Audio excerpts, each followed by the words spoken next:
So, acknowledgement clause dun sa pag nagpapanotaryo, acknowledgement clause in notarial context. So, kailangan nating malaman yan. Bakit may acknowledgement clause? Doon pag nagpapanotaryo ka. Kasi doon inilalagay yung seal ng notaryo.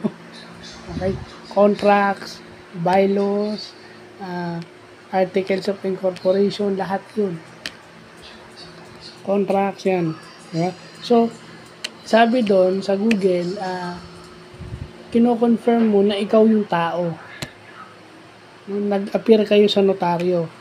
Yun ang ibig sabihin. Nag-appear kayo before a notary public.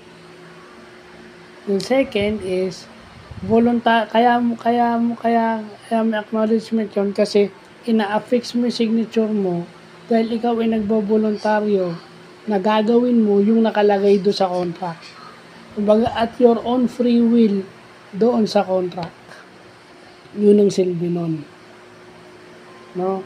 Meron tayong separate vlog dyan kasi it confirms identity and volition. Yung volition is yung ikaw mismo, voluntaryo. Ina-fix mo yung signature mo dahil ikaw ay pumapayag at gagawin mo yung o pinatutunayan mo yung nakasaad doon sa buong document. Kahit anong document pa man yun. So, yun lang po.